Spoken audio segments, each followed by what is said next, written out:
Welcome back to It's Happening Now. We appreciate you coming here and spending time watching our channel. Today we have Chris as usual. We got Scott down below me. How's it Devin, going?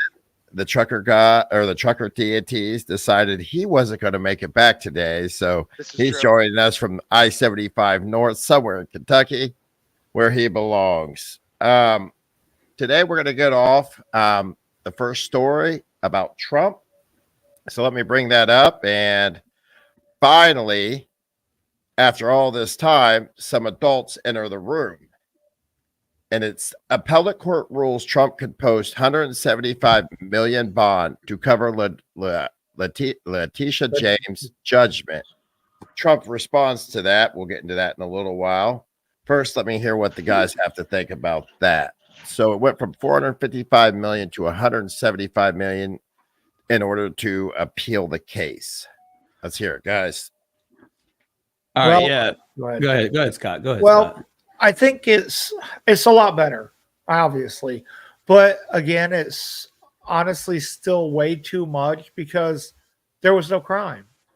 I mean, they're punishing him for a crime that was never committed. Right. Yeah. Trump's happy about it though. Like he was like, he said, I watched a little interview with him and he was like, yeah, we'll have it paid here soon. It's no big deal. It's about time that somebody fix this. So, well, I mean, right. He's going to pay it. As he said, he had like 400, almost 500 million set aside for his campaign. Right. Now, this is just to be able to appeal. When you appeal, right, there's no way that this doesn't end with a complete and total dismissal of the case. Because it's absolutely ridiculous. The claims are bogus, and the ruling was even more so.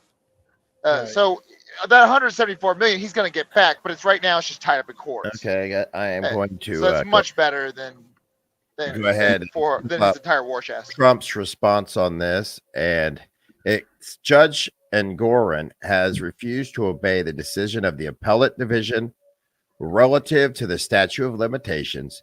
This is a confrontation between a judge and those that rule above him. A very bad situation in which to place New York State and the rule of law. Engoron has disrespected the Appellate Division and is very clear and precise ruling. He should be made to do so. And at the same time, release the gag order. This is the 5th time in this case that he has been overturned. A record. His credibility and that of Letitia James has been shattered. We will all abide by the decision of the Appellate Division and post either a bond, equivalent securities, or cash. This also shows how ridiculous and outrageous Engoron's original decision was at 450 million. I did nothing wrong, and New York should never be put in a position like this again.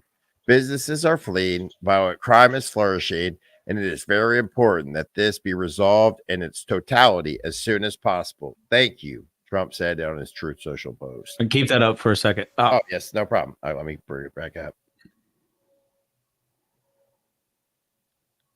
Give me 1 second. I just wanted to point out that bottom part. Okay, go ahead. In a follow-up post, Trump demanded Letitia James and Judge Engoron explain why he ruled that Mar-a-Lago was only worth $18 million. Yeah, how would Mar-a-Lago ever be only worth $18 million? Trump Tower alone is, at least in 2015, was $700 million plus. Yep. Well, and you think Mar-a-Lago? I mean, the United States government. He bought that from the United States government. They could not afford to the maintenance on that place. Right. And by the way, you're telling me it's I'm pretty sure he paid way over 18 million way back when for it. No, I'm sure he did. I don't know what he paid for, but I mean, property sitting next to it when it's just land is worth more than 18 mil. Right. That tells you anything, doesn't it? Yeah, I mean, even real estate agents came on there and was like, "You're crazy if you think that's only worth that." I mean. And plus, again, man, the bank gave them the money. Right. Why we're still talking about this? I mean, because it's irrelevant in the news, of course.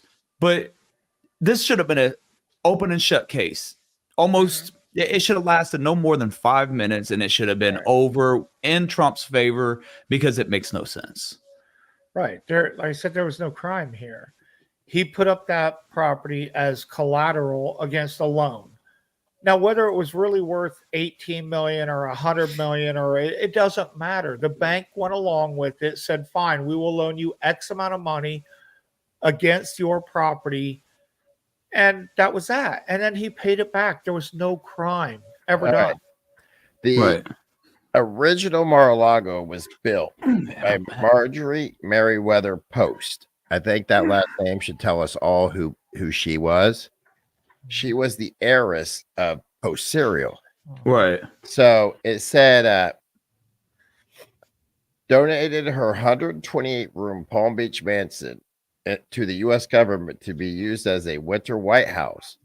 But that being said, and when she finished it in 1927, all right, at a cost of $7 million, that equals about 120 million today. So back then, it was 120 million in today's money to build that. Right. And then you got to add on Trump added a golf course and all the other updates that he's done to that place. I mean, that place is probably worth 400 or 500 mil. I mean, that would be my closest guess. And plus, it's owned by Trump. So imagine him selling that if they weren't disgracing his name and throwing dirt all over it. I mean, he could probably get, God knows what he could get for that place. It sits on 20 acres. All right. In Florida. Up against the Atlantic Ocean. But here's prime real estate. Post willed her home to the American government upon her death with the intentions that it be used as a warm weather retreat for the president. But in 1981, the government returned Mar-a-Lago, which had been declared a National Historic Landmark a year earlier, to the Post Foundation, citing its high annual maintenance cost of $1 million. Oh, guys, So I'm getting parked. I'm getting parked in the way station, so I got to get out of here. Oh, man. You're having a horrible day. I'm just whatever, man. That's trucking, brother. Yep. All right. Be good, bro. You just tell those DOT officers you're on a podcast and they can wait. Yeah. Yeah. Be good.